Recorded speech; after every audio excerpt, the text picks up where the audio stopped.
They swore me in on January 20th, and by January 21st, 3 nations had already surrendered. I am Genghis Khan, conqueror of the largest empire humanity has ever known, and now I hold the nuclear codes. You think you know what power looks like? You've seen nothing. The Oval Office feels smaller than my war tent once did, but the weapons at my command? They would make my Mongol hordes weep with envy. No longer do I need 100,000 horsemen to bring a city to its knees. Now I have drones that see in the dark, missiles that strike from the sky like divine thunder, and an intelligence network that knows your enemy's breakfast order before he does. But here's what terrifies Washington more than anything. I haven't changed. I'm still the man who turned the Silk Road into a river of blood and gold. Still the strategist who never lost a campaign. Still the leader who demanded absolute loyalty or absolute destruction. The question isn't what I'll do. The question is, can you handle what comes next? Day 1, the purge begins. The morning sun hasn't fully risen when I make my first move. Every cabinet member, every bureaucrat, every politician who built their career on empty words, gone. In my time, advisors who wasted my time lost their heads. Here, they simply lose their jobs. Call it mercy, call it evolution. My new cabinet? Generals who've seen combat, engineers who build rather than talk, economists who understand conquest through commerce, not just theory. I learned centuries ago, surround yourself with killers or become the killed. The press calls it authoritarian. I call it efficiency. By noon, I've signed 14 executive orders. The West Wing staff looks pale, shuffling papers with trembling hands. They whisper about constitutional concerns and democratic norms. These words mean nothing to a man who forged an empire from scattered tribes and turned it into a force that made emperors kneel. Sir, you can't just... My chief of staff begins. I silence him with a look that once made generals throw themselves from fortress walls rather than face my wrath. Modern weapons have evolved. Human nature hasn't. In my first campaign, I tell the room, I conquered the Tangut Empire because they insulted me. Entire cities ceased to exist because their leaders forgot that power respects only power. What do you think I'll do to nations that threaten American interests? The room goes silent. The smell of fear, sharp, acrid, primal, fills the air. Good. Fear keeps men honest. But here's the twist you're not expecting. My first military order isn't an invasion. It's a withdrawal. Day 7, the strategic retreat. Afghanistan, Iraq, Syria. 7 days in, and I'm pulling every American soldier back to U.S. soil. The Pentagon nearly mutinies. Generals whose careers were built on endless conflicts storm into my office, their medals jangling with impotent rage. Mr. President, we have strategic interests. I built an empire from the Pacific to the Mediterranean, I interrupt, my voice cold as the Mongolian steppes. And I did it without leaving garrisons in every conquered city, draining my resources. You call it strategic interest.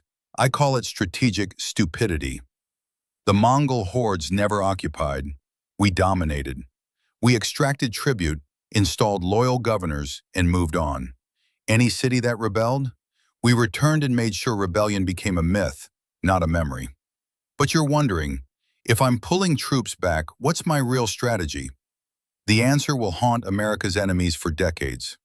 While senators argue on CNN and Twitter explodes with hot takes, I'm moving pieces on a chessboard they can't even see.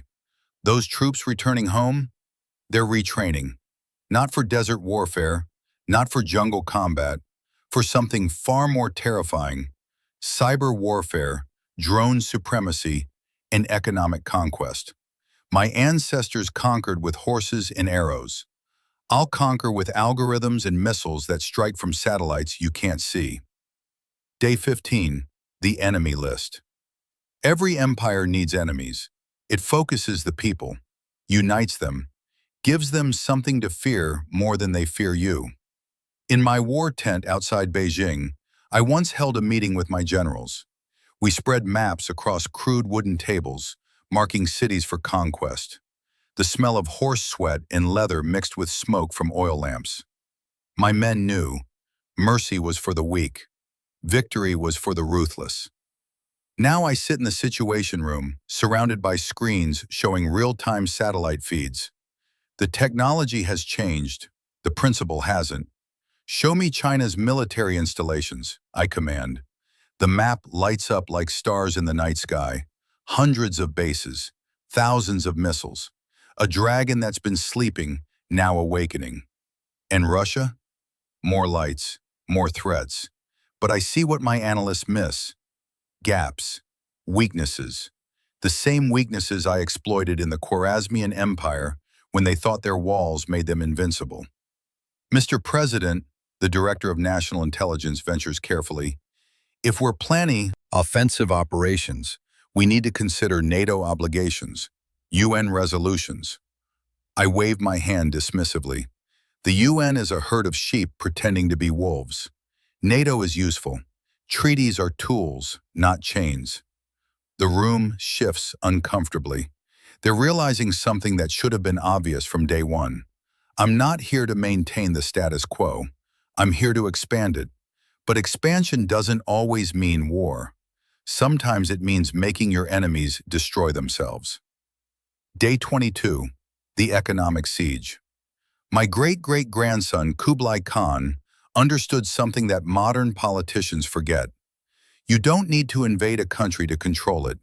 You just need to control what it values. On day 22, I announced the New Silk Road Initiative, a $2 trillion infrastructure project connecting American ports to African and South American markets, completely bypassing Chinese trade routes.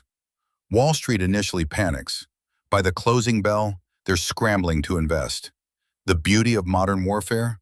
The battlefield is everywhere and nowhere. In my time, we cut off trade routes by slaughtering caravans. Today, I cut them off with trade agreements, tariffs, and strategic investments that make Chinese exports worthless. You're starting a trade war, the Secretary of Treasury warns. I'm starting a conquest, I correct. The fact that you can't see the blood doesn't mean bodies aren't falling. Within 48 hours, 3 Chinese tech companies lose $400 billion in market value. The yuan drops 7%. Beijing's Politburo holds emergency meetings while I'm already 3 moves ahead, negotiating deals with India, Vietnam, and Indonesia, every nation that fears Chinese expansion. But here's what keeps me awake at night, staring at the ceiling of the White House residence. This isn't my world. These weapons are powerful, yes, but they lack the certainty of a sword. A missile might malfunction, a cyber attack might be traced, an economic policy might backfire. When I drove a blade through an enemy's chest, I knew they were dead. In this strange new battlefield, I'm fighting ghosts.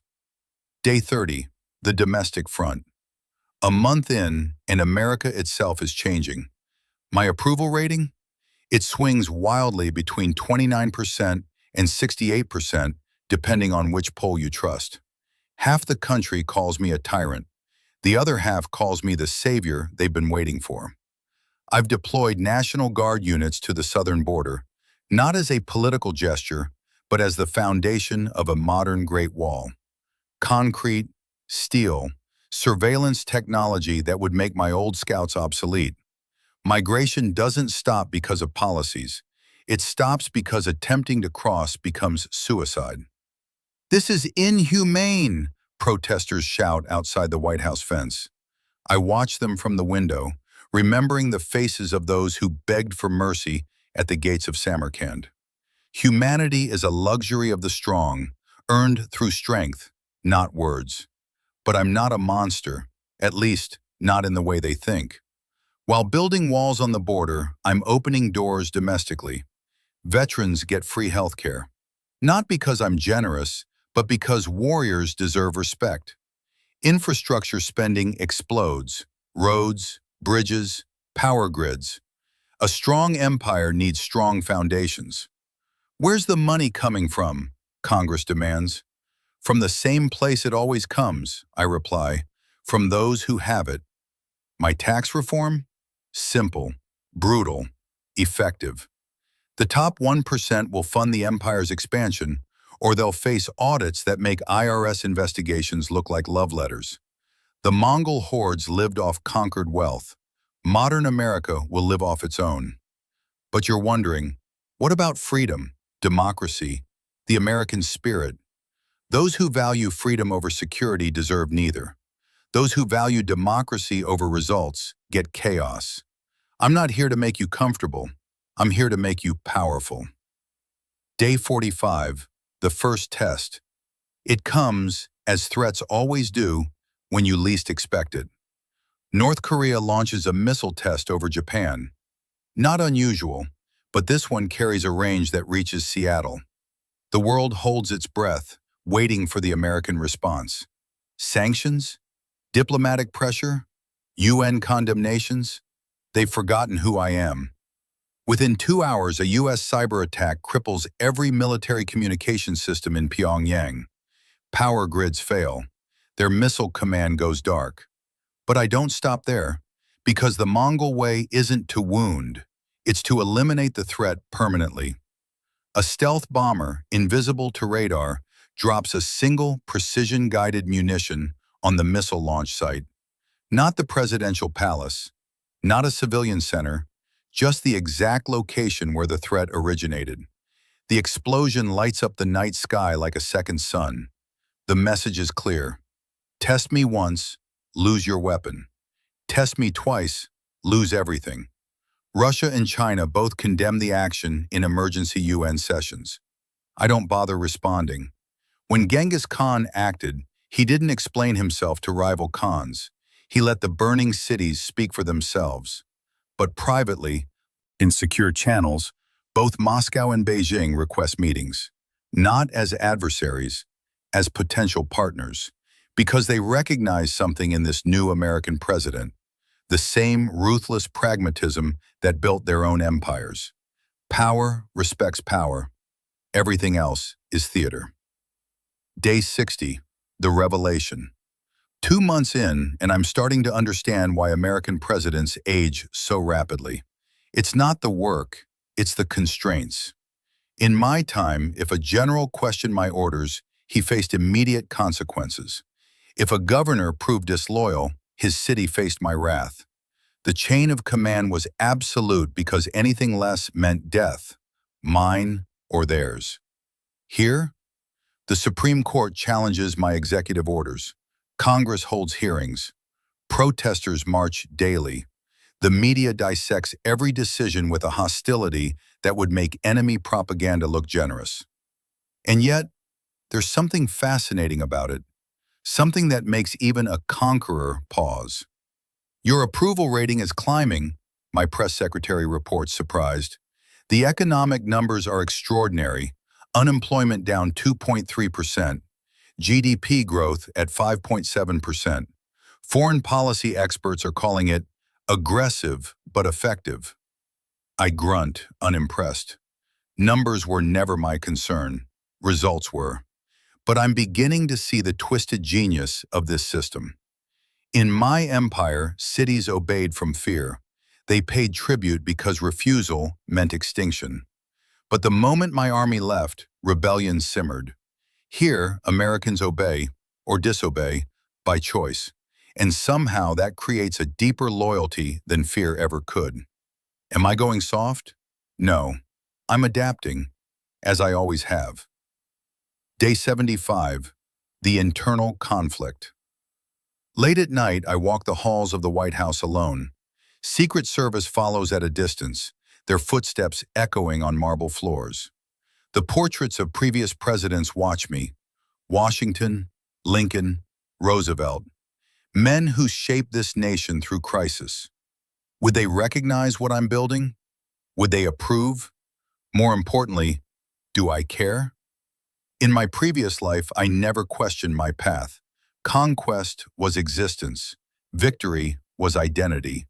I was the storm that swept across Asia, and anything in my path either bent or broke. But this is different, more complex. These aren't tribal lands to be conquered. This is a republic built on ideas, not just force. And ideas, I'm learning, are harder to control than armies. My daughter Kojin once asked me, weeks before a crucial battle, "Father, do you ever fear that conquest is all you know? That peace might be your greatest enemy?" I had her married off to a loyal general and never spoke of it again. But her question haunts me now, in this strange, modern palace, surrounded by weapons that could end civilizations but can't win hearts. What if the greatest conquest isn't territory? What if it's proving that strength and civilization can coexist? The thought makes me uncomfortable, weak, human. I push it aside and return to the situation room. Weakness is death. Always has been. Day 90, the summit. Moscow, the Kremlin. Facing the Russian president across a table that's probably seen 100 diplomatic failures. "You are not like other American presidents," he says in Russian. I understand every word. Languages were always a weapon, and I mastered many. "No," I reply in flawless Russian. "I'm not here to negotiate. I'm here to dictate terms." His eyes narrow. Around us, translators and advisors tense. But I continue. "You want Ukraine. I don't care about Ukraine. You want influence in the Middle East. Take it. But touch one NATO ally, and I'll turn Moscow into a memory. Not with nuclear weapons. That's too quick. I'll destroy your economy, your infrastructure, your will to resist. And then I'll rebuild it in America's image." Silence. Then, unexpectedly, he laughs. "You really are a different kind of president." "I'm not a president," I tell him. "I'm a Khan who happens to hold this office. Learn the difference before you test me." We sign the treaty 3 hours later. Russia gets non-NATO Eastern Europe. America gets guaranteed peace and unprecedented trade access. China, watching from Beijing, requests an immediate summit. The empire expands not through occupation, but through dominance. My ancestors would be proud. Day 100, the reckoning. My 100th day in office. By Mongol tradition, this is when a Khan proves his worth or faces challenge from within.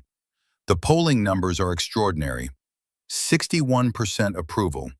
The economy is roaring. Foreign adversaries are cautious. American power is undeniable. But I stand in the Oval Office, looking at reports that would make most leaders smile, and I feel empty. In my previous life, by day 100 of a campaign, I'd have conquered 3 kingdoms. Cities would be burning or rebuilding in my name. The map would be bleeding new colors of Mongol control. Here, I've signed papers, held meetings, made threats I'll probably never act on, watched lawyers debate constitutional implications of actions that, in my time, would have been done and forgotten before the ink dried. Is this winning, or is this just governing? My chief of staff enters. "Mr. President, we need your signature on the—" "Do you know what I miss most?" I interrupt. He freezes, uncertain. The certainty. When I gave an order, it happened. When I identified a threat, it ended. When I saw weakness, I exploited it. No courts, no committees, no 24-hour news cycles analyzing my facial expressions. "Sir, you've accomplished more in 100 days than most presidents do in 4 years." "I've accomplished nothing," I snap. "I've rearranged furniture in a house I don't own." Real conquest changes the world forever. This is temporary. The next president will undo half of it. The courts will challenge the rest. And in 100 years, I'll be a footnote. That weird authoritarian phase America went through. He says nothing. What can he say? But then I see it, through the window. Protesters, thousands of them, half carrying signs praising me, half demanding my impeachment. Both sides passionate, both sides engaged, both sides fighting for their vision of America. And I realize this is the conquest, not of land, but of will, not of bodies, but of minds. In my time, I ruled through fear. Cities obeyed because rebellion meant death. But fear fades the moment the sword is sheathed. Here, I'm building something different. Half the country loves me, half hates me, but everyone is paying attention. Everyone is invested. Everyone cares. That's more powerful than any empire I built before. The unfinished war. Day 100 ends not with victory, but with the understanding that modern conquest never truly ends. It evolves, adapts, continues. Tomorrow, I'll sign more orders, face more challenges, watch lawyers dissect my every move while foreign adversaries probe for weaknesses. But I am Genghis Khan. I didn't conquer the known world by accepting limitations. I shattered them. So here's my promise to you, America. I'm not done. These 100 days were the opening move. The real campaign begins now. You asked what I do with modern weapons? I've shown you. Drones instead of cavalry, economic sanctions instead of sieges, cyber warfare instead of arrows. But the philosophy remains unchanged. Identify the enemy, remove hesitation, strike with overwhelming force, and never, ever apologize for victory. They say I'm a tyrant. Maybe I am. They say I'm destroying democracy. Maybe I'm perfecting it. They say I'm dangerous. On that we agree. Because the most dangerous thing in the world isn't a tyrant with weapons. It's a conqueror with a purpose. And mine is simple. Make America an empire the world fears to challenge. The first 100 days are over. The next 1,360 will make them look gentle. Sleep well, world. The Khan is just getting started. But answer me this. If you had the power to reshape the world through force or will, would you show restraint? Or would you finally admit that civilization is built on the bones of those who hesitated? I already know my answer. What's yours?